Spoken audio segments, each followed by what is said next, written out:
Hey, welcome back to the studio, guys. I'm Janet West, and we're on the last day of NAB 2017. You're here at the studio for NAB Show Live.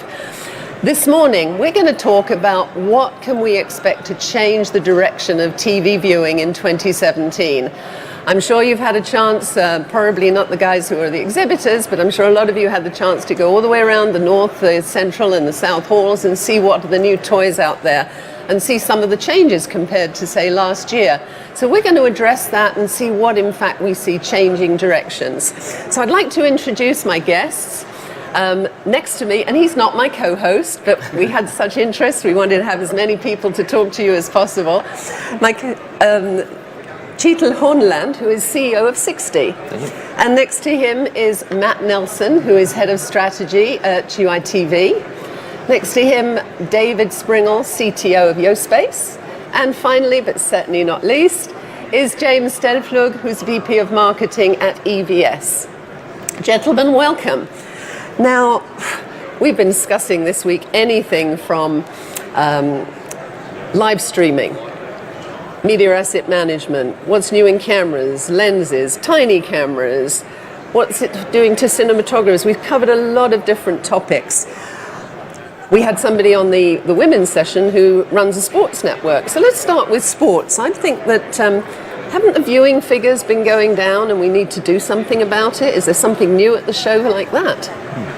Kjetil? So I think there's a big challenge in the whole way the TV industry works right now. And I think there's a gap between what we're doing in the TV world and what the Googles are doing and so on. So I think we need to create, in the end, a better user experience where you tie everything together.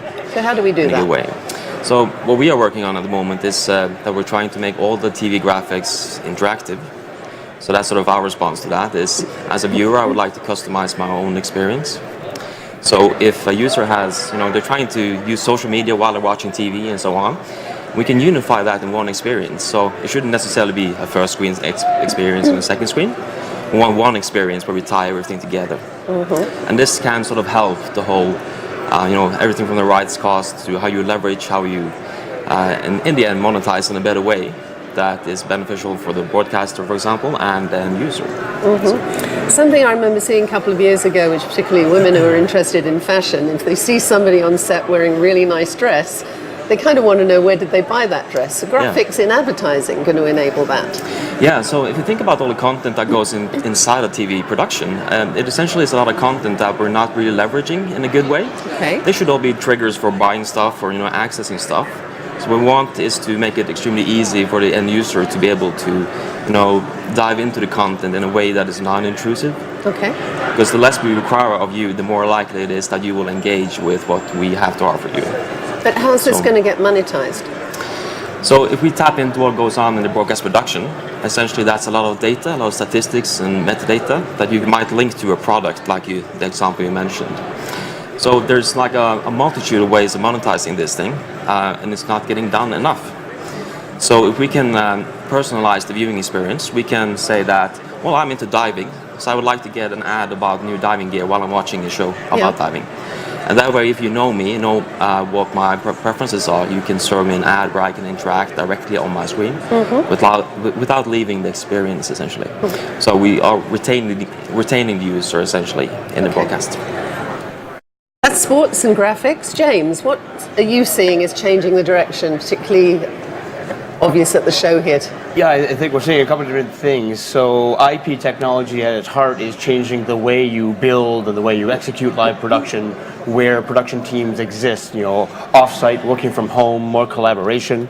But at the same time, we're seeing things like the stuff our company helped fuel at the Super Bowl this year and at some other events subsequently where virtualized experiences, kind of doing the VR and immersing 4K content in different ways inside those VR experiences.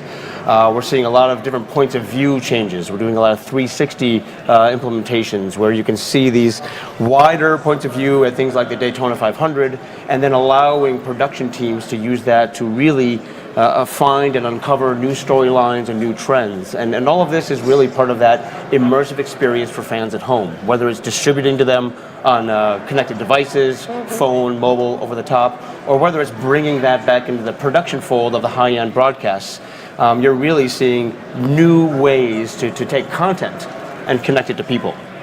You talked about an immersive experience. There's a lot of VR here. Do you guys see this as a fad for a while, or is it really going to take off in broadcasting? I think it's things that a lot of the higher end, the normal rights holders are playing with from their lens of view. How does that fit into their existing offerings in terms of linear? But you're also seeing people trying to figure out, again, where can it be monetized? Is there an opportunity there? Is it all about activating sponsors in that environment? Is it about how you engage with fans? And I think you're seeing the gaming industry and that level of people are helping to fuel different viewpoints and how that's going to be addressed, but it's still a little bit of an experimentation phase at this step. Okay. What sort of directions do you see, David?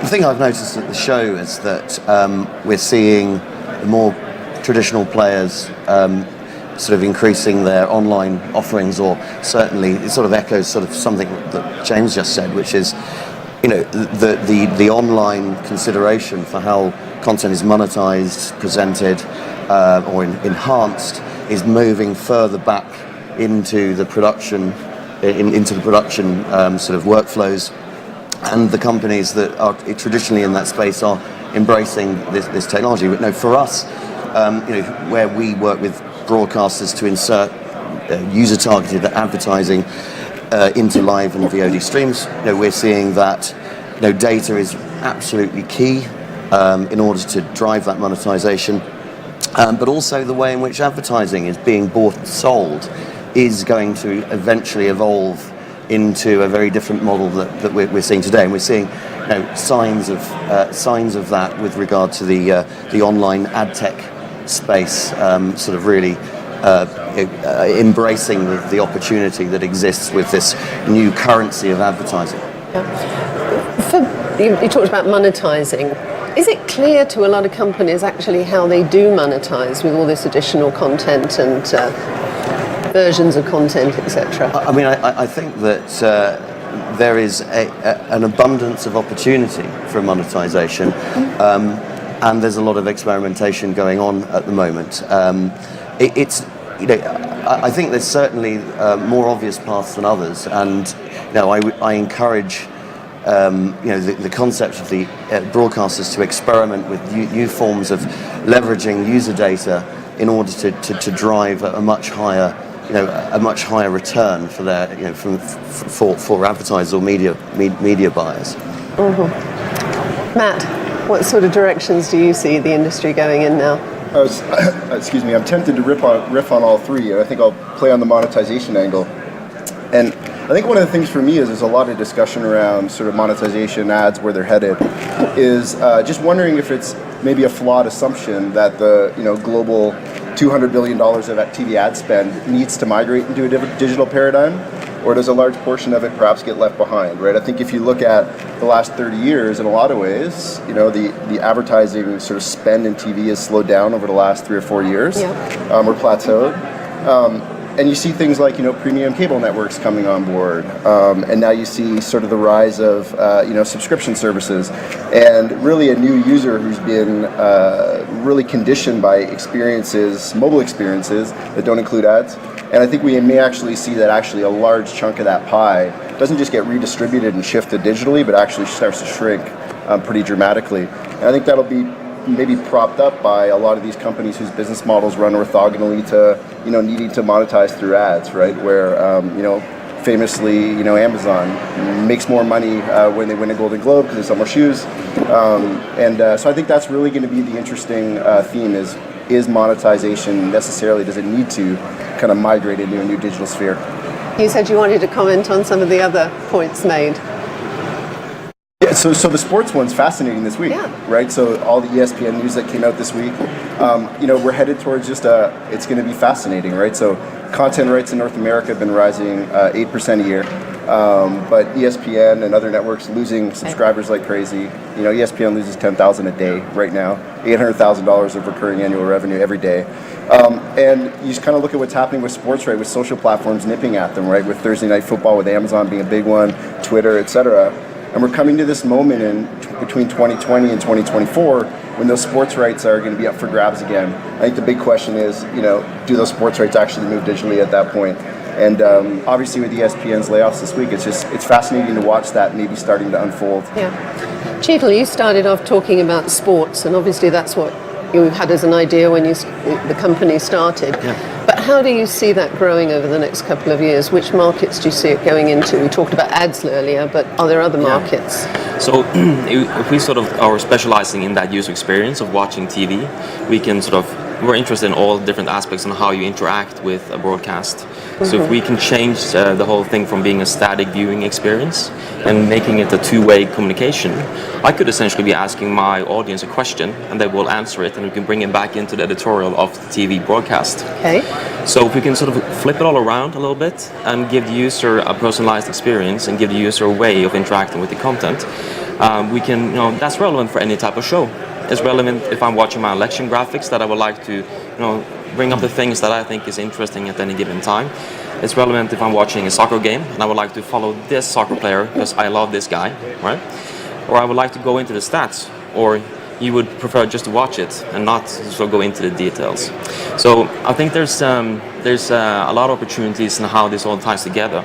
But for us, it's about sort of how can we create a user experience which is very neatly tied into what you're trying to do as an end viewer. You're trying to satisfy your needs essentially when you're sort of you're watching social media at the same time as you're watching a show. So basically, the trend we could say is that we're giving users a lot more choice in the way they absorb the content. Yeah, so it should be a two-way thing, right? Because if we give them the thing that they love, and they give something back to the broadcaster, and the broadcaster should be knowing everything about the viewing habits, not just that they're watching it. They should measure every single part of it. They should know exactly how I interact with the broadcast, and they don't right now, right? So if you think about it, you go back in time and say, TV graphics on TV, it was shipped out as a video signal, and we did that for linear TV because that was the only way we could distribute it in the past. Well, now, sort of you went into the OTT space, they took the same video, shipped it out, you're watching TV, it's easier for you to access stuff. But you couldn't necessarily play with the content, could you? So everything else in the world is personalized. You bring up the stuff that you think is interesting in a website or in an app or anything. So we want to do the same thing for broadcast. We think that has an enormous value to be able to rethink how you do broadcast, but without changing the broadcast workflow and without changing the OTT platforms, because everybody in the industry has invested heavily. The content rises, is out through the roof. So we want to find a way to bridge, essentially, what goes on in the studio and what goes on for the end user. Yeah. So this bridging the gap between linear and digital. Yeah. One of the things I'm seeing is that majority of people are going around with slightly bigger smartphones these days than the original smartphones. They've got their tablets, they've got their TVs at home, we've got 4K, potentially 8K, although that won't work in living rooms in Europe. What do you guys see happening as to how viewers and users are actually viewing the content? I think Second, third screens, are we getting to a point where, hang on, I don't want all this stuff here and I just want to get back to watching TV? From our lens of view, and we're typically that manufacturer who's making the high-end pieces that are performing the big event, but we're seeing that, all these events year over year, between the Olympics, between World Cup, between this past summer's Euro event, you're seeing that deployment of that hyper-personalized video on demand. So it's not about necessarily a second screen experience tethered to the main one, but it's about reaching those fans in more personalized ways, besides just the graphics, but it's also the video on demand access. It's that personalized way they can tell the story, interact with the game, and follow little localized collections of players or certain teams, or you want to really immerse yourself in a different way, not just follow the normal storyline being done. So it's about how you engage with them, and that's what we're seeing a lot of. I think in terms of content consumption, context is everything. There are different contexts by which you consume content. There is the social aspect of watching certain types of content, sport in general. My Britishness came out there. You're allowed, I'm British too. You have there are social sort of live events that make sense, and the 10-foot sort of experience, and there is the content snacking type use cases, and they're all of these sort of different sort of shades of grey in terms of how content's consumed, and devices. The plethora of devices are a response to to those user needs. Okay. I've heard the expression sort of primary screens rather than second screens. What do we mean by that? Nobody's really explained that to me. Can I answer that? Yeah, go ahead.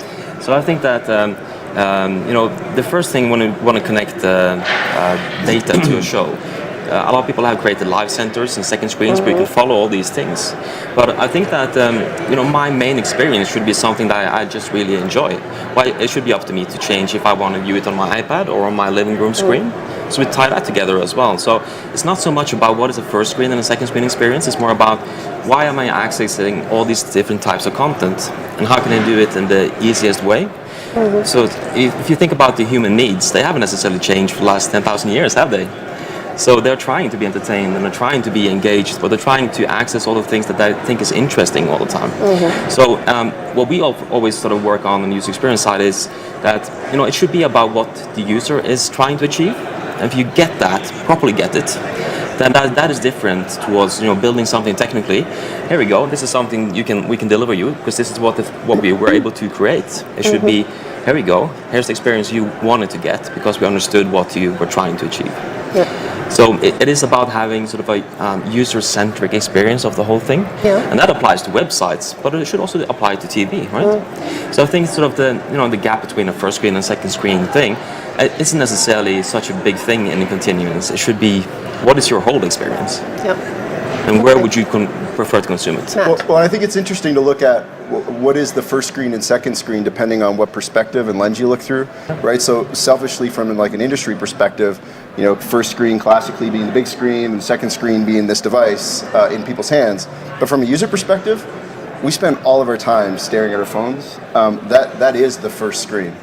And the other screen is second. If I'm watching a Toronto Raptors basketball game, my phone's out the whole time. I'm on Twitter, commercial break, immediately I'm down to my phone. And I think that just that little bit of the kind of mental switch of realizing that, okay, that's just the world we live in. The first screen is the neck down screen. I think it changes the way you think about the kind of content you make and where you serve it. I think more for the Gen Y, their personal device is the primary screen. I'm seeing that much more. I'm not of that generation, but that is the most stark thing that I've noticed, that the primary screen is that neck down screen. Last year there was quite a lot of comment about parents just didn't like the fact that the kids were with their device constantly, whether it was gaming or an iPad or their iPhone. There was a recent report in the UK which said that kids are now complaining to parents that they're not actually getting time, normal communication time. Do you think we're going to see a trend, or it's just going to get worse? We're going to have more and more connected devices because of the pressure from obviously content providers trying to get more customers? I think it's going to affect the business a little bit because, again, we've had these over the last decade, this big change and explosion on the cable TV, the satellite TV bouquets of different collections of content, and now they're being challenged. How are you reaching fans? How is that being delivered and executed? So it's going to be a transformation that's already begun, and it's going to be a matter of how does that play out in the living rooms and the families and the environments. And as you said, people are more transient now. We don't have these localized economies in one country or geographic region. It's changing and kind of democratizing content as to where people engage and how that folds out. So it's going to be a big shift. What about the Netflix and the Amazon model for content distribution? We're going to see any changes there? So I think that the key to that model that I think has ramifications, and we're only at the very beginning of it, is how scale changes everything, right? So when you're right now acquiring content, assuming that you're going to be able to amortize it over 3, 4, 500 million, if not a billion users, it literally changes everything about the ecosystem. And the interesting thing is we're only at 100 million for Netflix, 66, nearly 70 million for Amazon, but it's not crazy to forecast those out to 500 million or 1 billion subscribers globally. And so how does that change content acquisition, where you have it's a global service, but every consumer is local. We're even seeing things like now, I recently heard I think it was Ted Hope from Amazon talking about they literally are taking the studio they built in LA, and they're replicating that studio all over the world in local regions so that they can buy hyper-local, personalized content. And so if you think about competing against that, as let's say a network broadcaster that has no customer data, no direct relationship with users, that's just a totally transformative challenge. And I think it's going to... What's that going to do to the broadcasters? To be determined. Very diplomatic, Matt. Okay.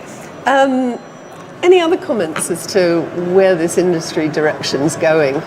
I think there's something that's. I think this has been apparent for a few years, and every year it becomes more apparent that the cost of production for individuals of producing their own content and doing it well is getting lower and lower and lower. That where the cost has always been in the talent, but there's a new generation of people creating content and getting it out there, distributing it, where traditionally, you had effectively these silos of the license holders where distribution was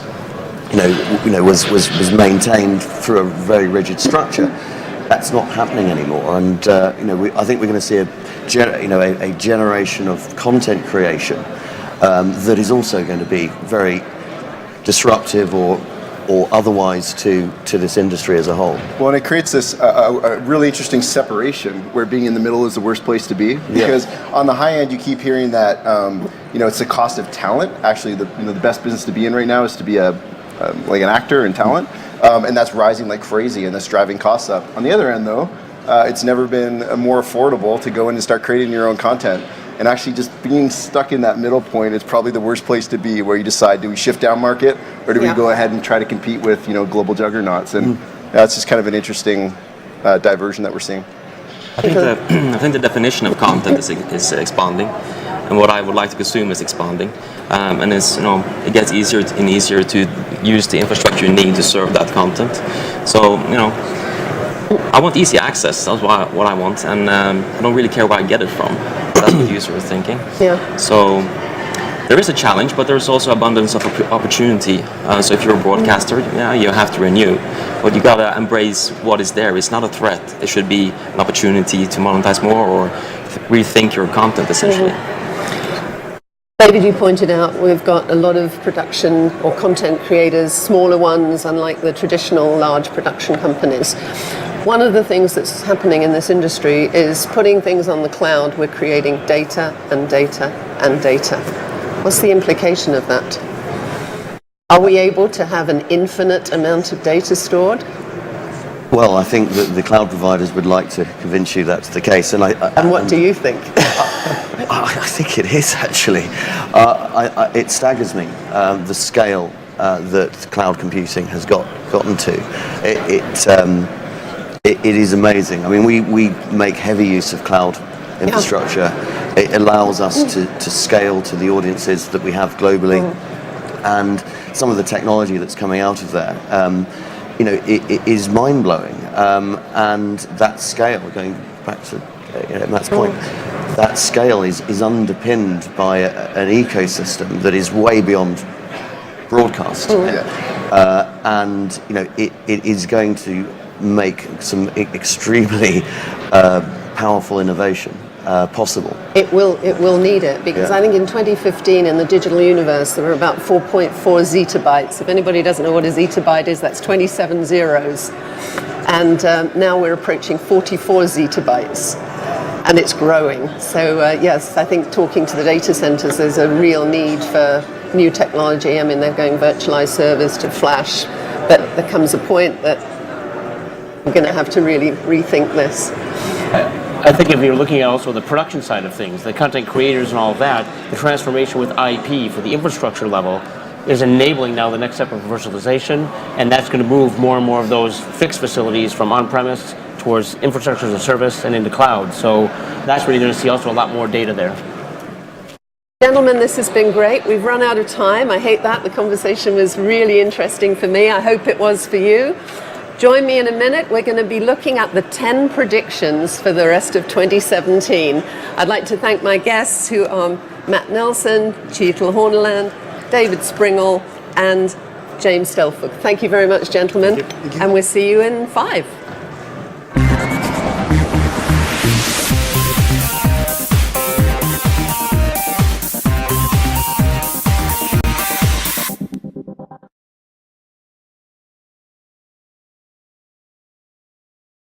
Hey, what's going on? Jamie Alexander here with Broadcast Beat. We're at the NAB Show 2017, and I'm here with Michael Fay at the Akamai booth. How are you? Doing great. Thanks a lot.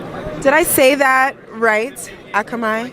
That's right, Jamie. It's Akamai Technologies, and Akamai in Hawaiian is synonymous with innovation. That's where the name comes from. Oh, I love that. Well, we love the Hawaiian thing. I was actually born in Hawaii, so that's amazing. Fascinating. Well, Akamai was born in Cambridge, Massachusetts, from a whole bunch of engineers from MIT. Oh, wow. I love it. And you guys have been around for a little while, I would say. How long have you guys been in business? We've been in business a little over 17 years, and what we're best known for is our ability to be a content delivery network. So people upload content onto our network, and we use hundreds of thousands of servers to distribute it around the world, and we continue to evolve that platform.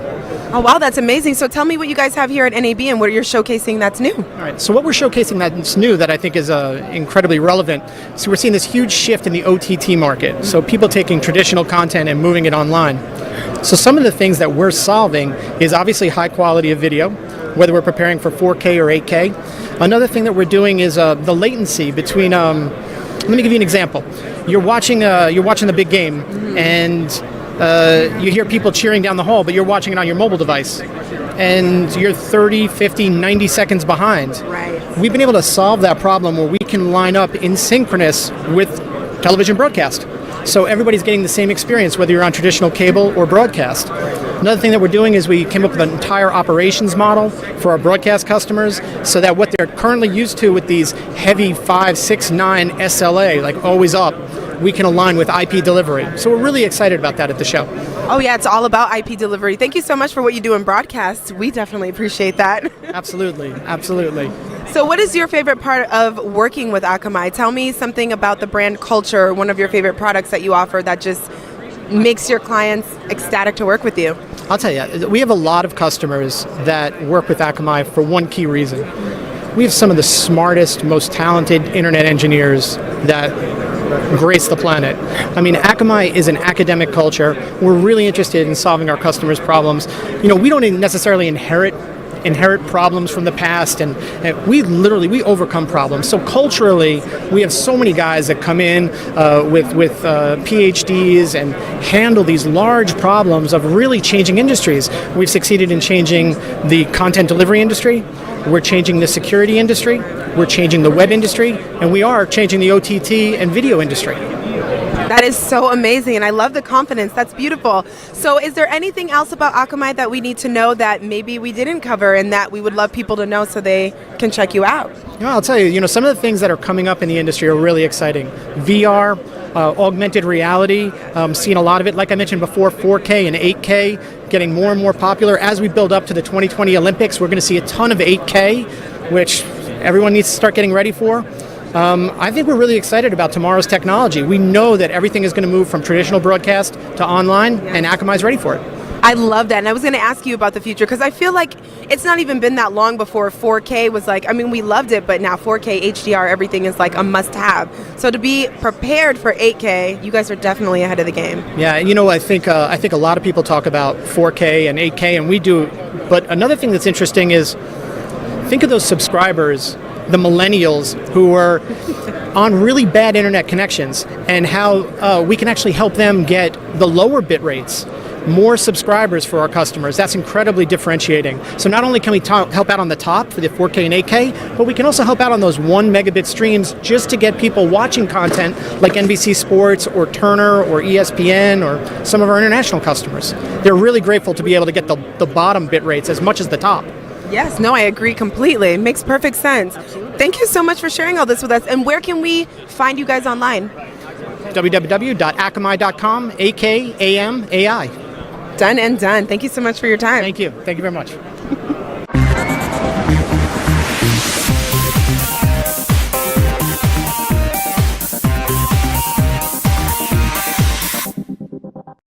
Hi, I'm America Ferrera, and this is Broadcast Beat.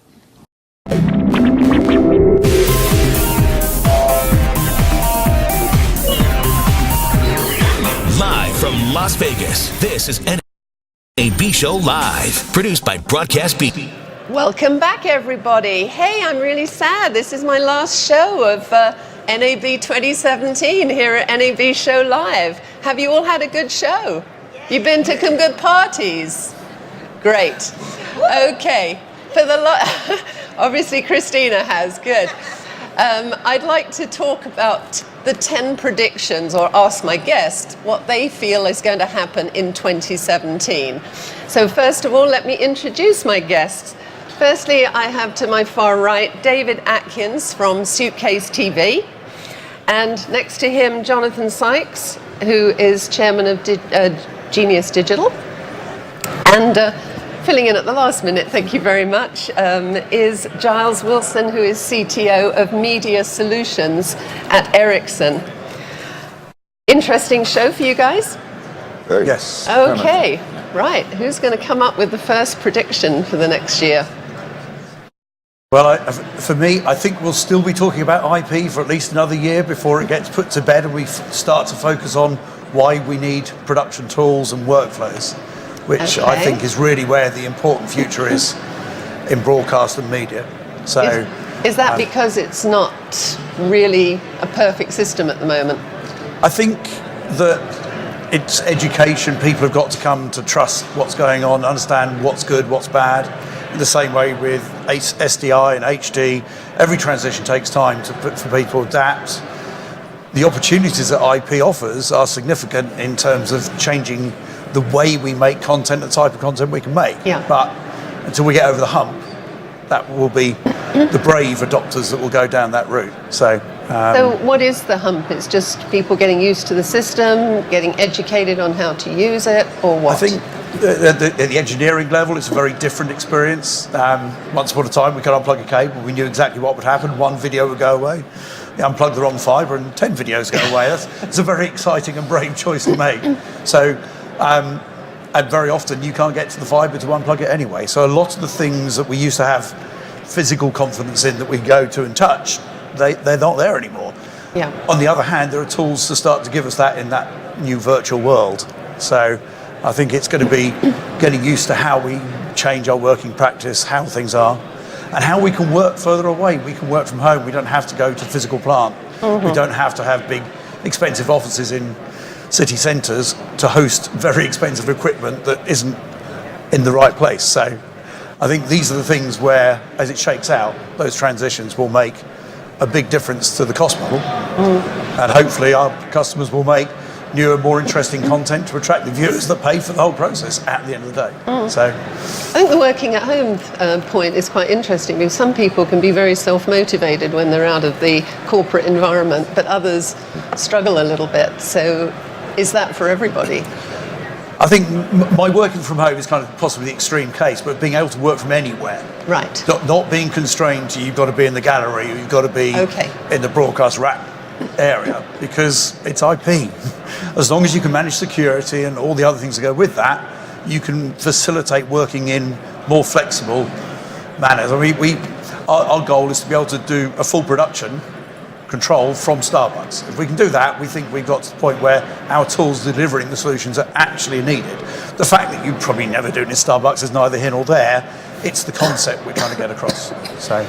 Okay, Jonathan, a prediction from you. Well, I guess, I was very interested in your last session when you talked about 44 zettabytes, is that right? 44 zettabytes of data in the digital universe. And I think, 44 zettabytes is a huge amount of data, and everyone's talking about how much. What 2017 seems to me is that it's not just about how much. It's now, and I see it happening, across the floors, that people are actually walking the walk and are beginning to put customer data and the behavior of their customers at the center of what they do. And there is a billing CRM pay wizard who did a really tremendous job at putting the customer viewership at the center of the user journeys, and I see that happening more and more and more. So connectivity, yes, it's everywhere. Huge amounts of zettabytes, yes, it's everywhere, but there really is now operators, broadcasters are using that data that is there. If anyone wants to know, putting that in perspective with data, by the way, 2015 4.4 zettabytes is equivalent to stacking iPad Airs and going a third of the way to the moon.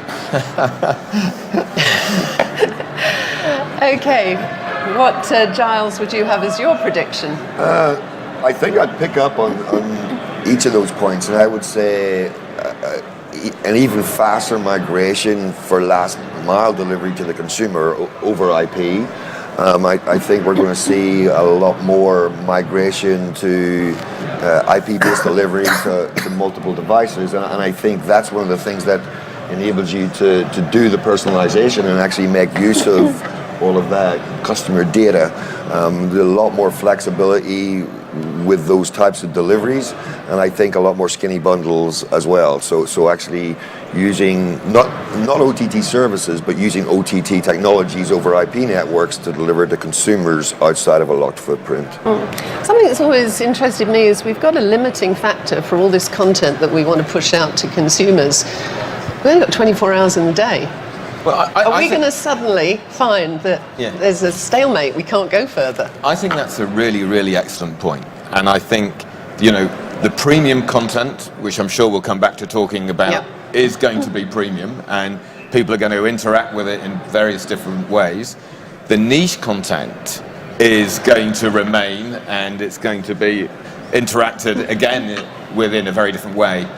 But there's a huge middle tier. Right. Where, maybe some broadcasters and content providers have been, living off the hog, so to speak, for quite a while. And I really do see that beginning to diminish quite rapidly. I just don't think the economies and the business models are going to support it. I mean, if once ESPN Sports starts reducing, I think the industry is changing. Yeah, very much so. There's a big transformation. Do you see broadcasters going smaller and smaller and more of the IT companies taking over? You mentioned ESPN. I'm looking at I think we have a traditional linear model, and I think that model is changing faster than I think anyone really anticipated. I can't really remember the last time I watched anything other than current affairs or news in real time. And we watch this on our Netflix, our Amazons, our iPlayers, etc. So the shift from the premium content is likely to be that's got currency, that you want to watch it now so you can talk about it tomorrow. Yeah. And the rest of the stuff, you can watch that at a weekend, you can binge watch it, etc. So that shift is going to change that value as well. So I think your point about that content in the middle, maybe that content in the middle is somebody else's niche content. And I get amazed at what my kids will watch for hours on end on manga cartoons. Yeah. And I get amazed by how much of it there is. So there is a market and an economy that I don't understand. And I suspect we'll find there's more and more of those kind of segments that open up where very specialist, narrow markets have to find ways of making the content and delivering it cost effectively to users who will have limited financial resources to consume. Yeah, Giles. Yeah, I think actually that long tail of content, even right in the long tail, is actually going to be more valuable in the future. The cost to serve with storage in the cloud, with cloud-based operations and with delivery over IP, I think the cost to serve that content comes down, the cost of storage comes down, and therefore it opens up a business model which actually can make it productive and effective and economically viable to serve that content to users. Because as you say, all of that content to someone is valuable too. And I think the challenge that the industry needs to overcome is actually then how do you make the connection between a consumer and the piece of content in that vast sea of content that he actually wants to watch. And so recommendations, links into social networking, etc. So for me, that's the challenge. I think we have the technology, we have cloud-based solutions for storage and playout that allow you to economically serve it. It's just a question of how do you connect the content and the consumer. Yeah, I mean, just on your question, you said, do you think the broadcasters are going to get smaller and who was going to get bigger? Do you remember? The internet providers like them. The internet providers, yeah. Yeah. And I guess... And the big software gurus, the Googles, the Microsofts, this sort of thing. I would answer the question as number one, I think, who is a broadcaster now? I just don't think the broadcaster as alone exists any longer. Okay. And for all the marketeers and advertising people out there, it's great news because, you know, there's that much more data and those broadcasters are now connected, whether it's they've got an OTT service or not. So they've got a lot more work to do. And I'm pretty sure the big guys, as you described, the gaffers or however you describe, Amazon's gone into Thursday Night Football, I think, in the US. 2017, 2018, will how sports rights are sold globally, will it change? You know, is exclusivity in sport the same as it used to be? You know, I certainly can see that some pretty major sports deals around the globe will be done on a non-exclusive but an OTT basis. Yeah. Are we going to see new companies like the Netflix model? I mean, please come in. Hey, we can predict anything. Nobody can tell us we're wrong. But I think that Not today. Not today. I think the strengths and weaknesses to scale. You know, I don't think that scale alone is the solution. And I think around the globe there are many, many areas where local OTT, you know, providers are going to do a way better job than Netflix. I think, you know, you get economies of scale and you get diseconomies of scale. So I think Netflix has got one or two bumps to achieve, you know, everything they want to achieve. Compelling content is what people watch. Right. And at the end of the day, if they're not engaged in it, they won't watch it. If they don't watch it, there won't be eyeballs. If there's no eyeballs, there's no revenue. And that ultimately, I think, will drive the process, is how do we make the content cost effectively enough to allow us to hit that smaller audience that we're likely to see, because YouTube is a transmission company. You know, we can all have our own channel on YouTube very simply, and it doesn't really cost us very much at the bottom of that, and we can monetize it, which means there are opportunities for smaller sports divisions to have their little place in the sun. And you know, in the UK, one of our guys talks about netball all the time because his wife plays netball. Yeah. And you know, I've no interest, but the people who play netball want to watch that. The people who do roller derby will want to watch that. I race hovercraft. We have 100 people. Our audience is huge for our hovercraft streaming. Yeah. But we stream our hovercraft racing on YouTube every time we do it. Let's move on to another prediction. AI. How is that going to get into the industry, and what provision are companies thinking about with respect to unemployment? Because obviously it's going to replace an awful lot of jobs in the industry, as in other industries. Any comments on AI in the industry? As somebody who actually did a degree in artificial intelligence a long time ago, you know about it, David. Before we had the power of the computer to do what we can now do, and we'd struggle with two neurons being rubbed together to produce a binary answer. What we see coming out in the speech recognition and the analysis is, I find myself genuinely astonished how good these services are at recognising my speech in a noisy car environment.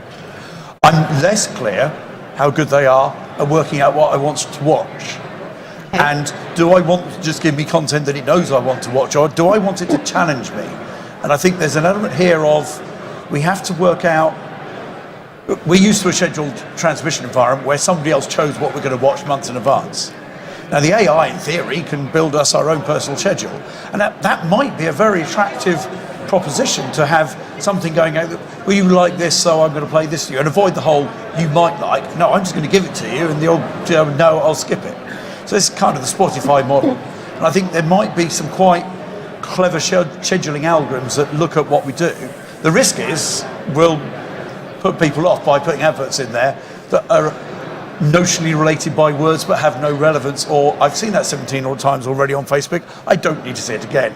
So I think there are risks here of using AI inappropriately that will actually put people off. Yeah. I don't think we'll always know when we're using AI.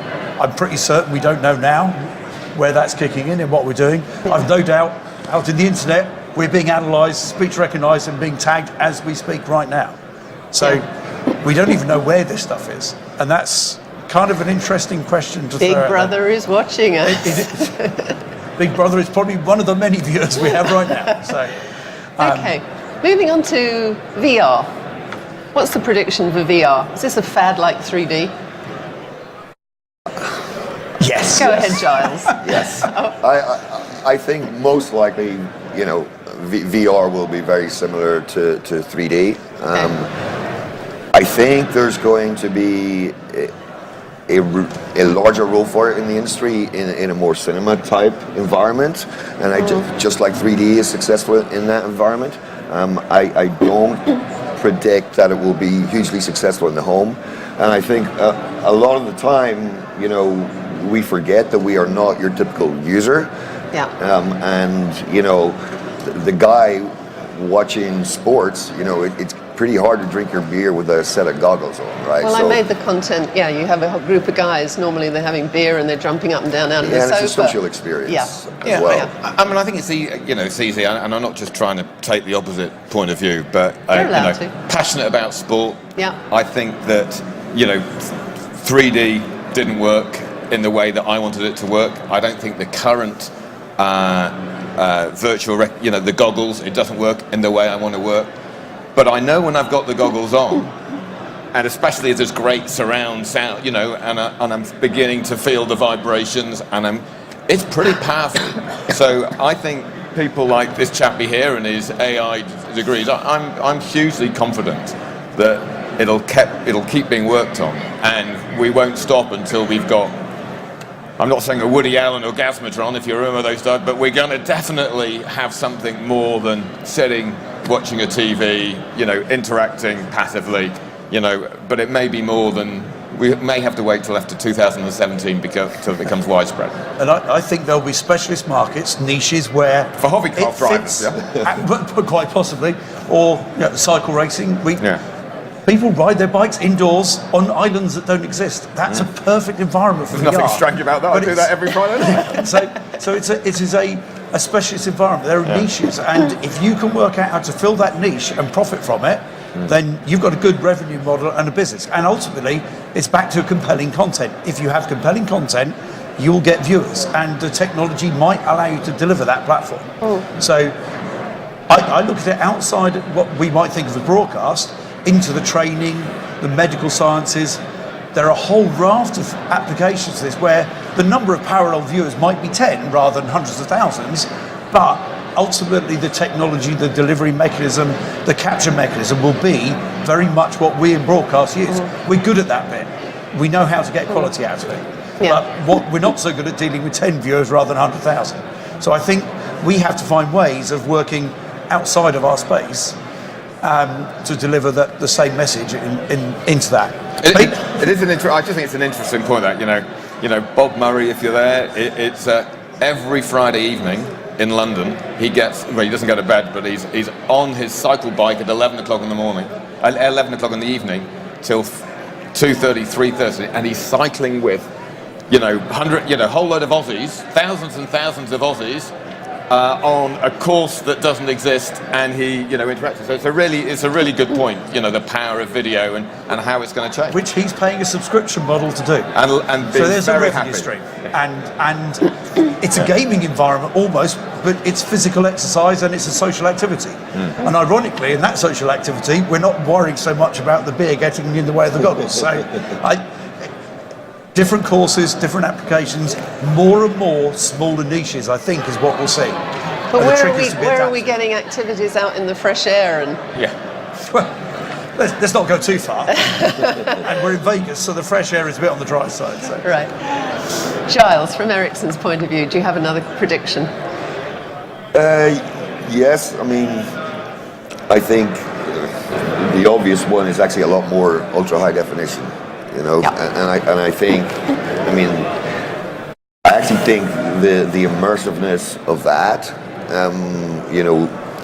if we do believe that VR and immersive is important, I think that's the bridge that we're going to go across before we get the technology ready for a VR type world. But I'm seeing a lot more channels launching, a lot more content availability, and we'll start that journey to making UHD the new HD. So definitely this year. Okay. Well, been taking notes, 7 predictions here. Let's go for 3 more. Yeah, okay, I'll go on to the advertising. You know, people have talked about next generation advertising maybe for the last 3, 4, 5, 6, 7, 8 years. Yeah. It's here now. You know, people are trading programmatically on, you know, something lots of the broadcasters said they would never do, you know, online. So really, I think, and again, it goes back to the utilization of not the quantity of data, the quality of data, the utilization of data in a really powerful vertical. So I do think that the advertising, you know, TV advertising or video advertising as we knew it is changing incredibly rapidly. And 2017 will be a year there will be more and more in different markets. Right. Okay. For me, I predict we're going to continue to have problems in resourcing the talents that we need to deliver the new technology platforms that are out there. And it's a personal bugbear I have with industry that you need to allow people to get training. Yep. But we all look for people who've got experience. So I predict the problem will persist, and the solution will be we have to commit to training the next generation of engineers and cross-training the current generation of engineers with the new skills they need. That's a very interesting point, David, because I'd say, I've done about 18 shows, this NAB, and I'd say in more than half of them, skill set has come up, and an issue of the industry is moving so fast, it's so difficult, you don't know if you're going to get an engineer or you're going to get a software engineer, or how do you make them, and you can't send them to college and train, because by the time they come out of college, the technology has changed. Way too late. So how do we address that? Is there a new model to try and train these people? In the UK, for once I'm going to congratulate government, which is a rare thing for me. There is a big move towards degree apprenticeships. Yeah. These are courses that are run, and so on-the-job training, in fact. Well, there's tuition in university, and we've got a couple of engineers starting this year, and they were doing 1 term in university. Unfortunately for them, they then have 3 terms on premise, so they get 9 months of work and 3 months of education on campus per year. They come out of it with a full degree. As an employer, I get to massively influence what they're doing because their degree is qualified against the work they do for us. We have to tune the work so they can do that, but we get people who are intimately familiar with what we're doing and what our industry does as a result. And it's almost too good to be believed, and I think that's part of the problem, that nobody actually believes it's true. As a small employer, we're not large, we get 90% of our costs paid for it as well. Yeah. That's also really hard to believe from government. So there are opportunities for the smaller companies to do that, and entertainingly the large companies have to pay for it, so it's even better. So I think that kind of model where we have rigorous academic training combined with practical experience, I think is probably the way forward for a lot of the technical aspects of what we do. I suspect if you're on the creative side of the industry, to an extent that's what kind of happens if you're learning on the job, but actually you probably go home and you teach yourself how to use Adobe or Avid. So there's a different emphasis there. But I think that's an increasingly valuable way of learning. And sending somebody off for 3 years in an isolated ivory tower to learn about software programming, doesn't actually do much for me. Yeah, I think actually a lot of academic courses now need to have a lot more association with industry to know exactly what the industries are doing. Yeah. Anything on education? Got 30 seconds and then we'll wrap up. Yeah, I think it is going to be a challenge. We're moving more and more to IP-based, software-based systems, and I think that there's definitely a requirement for education to help parts of the industry adapt to that. But in some areas, I actually think it'll be too big a leap to make, and you'll see a lot more outsourcing of technical operations in order to let companies that can have the skill to have the talent and have the educated engineers in those fields together in one place. So I think there could be some impact there of the same pattern of migration. Okay. Gentlemen, we are run out of time once again. Thank you. I hope that's been interesting. I certainly learned a few things about that, and I'm going to talk to you about your AI day. Fascinating. I'm Janet West, and for NAB Show Live, goodbye. Have a great, safe trip home. I will be back with Ryan looking at a show wrap-up, but stay safe in Vegas. Thanks for watching. Bye-bye.